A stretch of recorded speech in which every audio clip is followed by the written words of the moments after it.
selamat hari Minggu. Jumpa lagi dengan Bu Andin di sekolah minggu kita hari ini.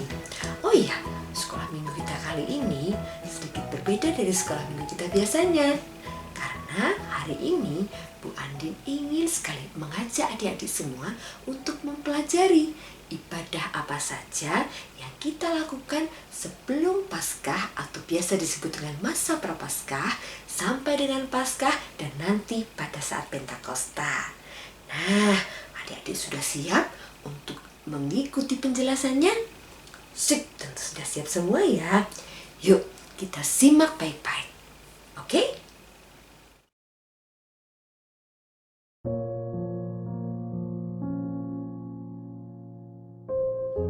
Rangkaian ibadah masa Paskah. Rabu Abu.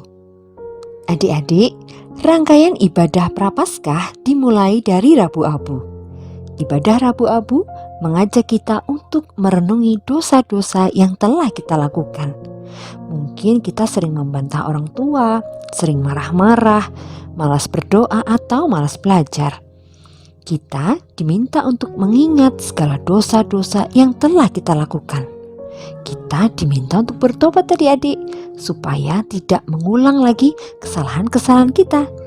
Itulah, pada ibadah Rabu Abu, dahi kita diberi tanda salib yang dibuat dari abu sebagai tanda pertobatan kita. Puasa selama 40 hari. Keesokan harinya setelah ibadah Rabu Abu, kita memulai puasa selama 40 hari lamanya. Wah, puasa apa ya kita? Ya, memang berat ya kalau kita berpuasa tidak makan dan minum. Tapi kita bisa berpuasa dalam bentuk yang berbeda. Misalkan, kita berpantang tidak makan daging, berpuasa tidak jajan, berpuasa tidak nonton TV, atau berpuasa tidak main game selama 40 hari lamanya. Kita mengurangi kesenangan kita dengan memperbanyak berdoa dan belajar. Nah, itu bentuk puasa yang baik ya adik-adik. Kita belajar untuk mengendalikan diri, mengurangi hal-hal yang membuat kita malas. Nah, adik-adik sudah mulai belajar berpuasa belum ya? Tahun depan bisa mulai ya. Belajar berpuasa mengendalikan diri dari kesenangan kita yang kurang bermanfaat. Minggu-minggu Prapaskah. Kebaktian minggu setelah Rabu Abu disebut minggu-minggu Prapaskah. Minggu pertama setelah Rabu Abu disebut minggu Prapaskah pertama. Minggu berikutnya disebut minggu Prapaskah 2 dan seterusnya sampai dengan minggu Prapaskah yang ke-6. Pada minggu Prapaskah pertama, ada 6 buah lilin berwarna ungu yang dinyalakan. Dan setiap minggunya, lilin tersebut akan dipadamkan atau dimatikan satu demi satu yang melambangkan kita semakin dekat dengan kekelaman atau kegelapan. Kegelapan apa yang dimaksud? Iya, kegelapan atau kekelaman yang dimaksud adalah ketika Tuhan Yesus berada di dalam alam kematian setelah disalibkan. Setiap minggu lilin akan dimatikan karena setiap minggunya kita semakin dekat dengan saat penyaliban Tuhan. Minggu Palma. Minggu Prapaskah ke-6 biasa juga disebut Minggu Palma. Minggu Palma kita rayakan untuk mengenang saat-saat Tuhan Yesus masuk ke Yerusalem dengan menunggang keledai. Ia disambut dengan meriah seperti seorang raja. Masyarakat Yerusalem menghamparkan jubahnya di sepanjang jalan yang dilalui Tuhan Yesus dan melambai-lambaikan daun palma. Nah, dalam ibadah kita juga demikian ya adik-adik. Saat prosesi awal, jemaat melambai-lambaikan daun palma sama seperti umat Israel di Yerusalem saat menyambut Tuhan Yesus. Triduum Paskah. Setelah Minggu Palma, kita melaksanakan ibadah Triduum Paskah, yaitu 3 hari suci yang merupakan rangkaian ibadah yang tidak terputus. Dimulai dari Kamis Putih, kemudian Jumat Agung, dan berakhir dengan Minggu Paskah. Yuk, kita pelajari satu persatu ya. Yang pertama adalah Kamis Putih. Kamis Putih adalah ibadah pada hari Kamis yang mengenang malam sebelum Tuhan Yesus disalibkan. Kita mengenang ketika Tuhan Yesus bersama dengan murid-muridnya merayakan perjamuan Paskah. Atau ketika Injil yang dibacakan adalah Injil Yohanes, maka pada ibadah Kamis Putih kita rayakan dengan mengenang peristiwa pembasuhan kaki para murid oleh Tuhan Yesus. Ibadah Kamis Putih dilaksanakan di malam hari ya adik-adik. 2. Jumat Agung. Jumat Agung adalah ibadah kita untuk mengenang Tuhan Yesus yang disalibkan untuk menebus dosa-dosa kita. Pada saat ibadah Jumat Agung tidak ada lilin yang menyala, karena menggambarkan kegelapan, kelam, karena Tuhan Yesus mati dan masuk ke dalam alam maut. Biasanya kita berpakaian gelap pada saat ibadah Jumat Agung. Tuhan Yesus disalib karena dosa dan pelanggaran kita. Maka dari itu, jangan kita sia-siakan pengorbanan Tuhan Yesus ya adik-adik. Sabtu Sunyi. Sabtu Sunyi tidak termasuk Triduum Paskah, tetapi ada di antara Jumat Agung dan Minggu Paskah. Pada Sabtu Sunyi, kita menghayati kematian Tuhan sambil merenung dan berdoa menunggu kebangkitan Tuhan. Minggu Paskah.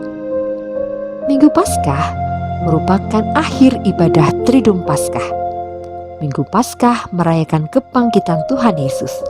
Kita bersuka cita, bergembira karena Tuhan Yesus bangkit mengalahkan maut. Oh iya, kenapa sih pada saat Paskah sering ada hiasan-hiasan telur dan kelinci? Nah adik-adik, kalau telur menetas, di dalamnya ada apa ya? Betul, di dalamnya ada kehidupan yang baru. Ada anak-anak yang lahir. Jadi telur melambangkan kehidupan baru. Kita diharapkan hidup baru, meninggalkan dosa-dosa kita dan menjadi anak yang baik. Kalau kelinci, bagaimana ya? Kelinci itu melambangkan kesuburan, karena biasanya anak kelinci itu banyak sekali. Nah, di dalam Tuhan kita berharap berkat kita banyak dan melimpah. Kenaikan Tuhan Yesus ke sorga. Setelah hari Paskah atau kebangkitan Tuhan, beberapa kali Tuhan Yesus menampakkan diri kepada murid-muridnya. Tuhan Yesus menguatkan para murid untuk berani melanjutkan pelayanan Tuhan Yesus. Dan setelah 40 hari, Tuhan Yesus naik ke surga disaksikan oleh murid-muridnya. Pentakosta. 10 hari kemudian setelah kenaikan Tuhan Yesus ke surga, Roh Kudus turun seperti lidah-lidah api di atas kepala para murid. Murid-murid kemudian dapat berbicara banyak bahasa karena karunia Roh Kudus. Pada peristiwa Pentakosta itu, ada 3.000 orang yang bertobat karena mendengar perkataan Rasul Petrus. Nah, Tuhan Yesus sudah berada di dalam surga bersama dengan Bapa. Roh Kuduslah yang tinggal bersama-sama dengan kita orang-orang percaya untuk menolong dan menghibur kita.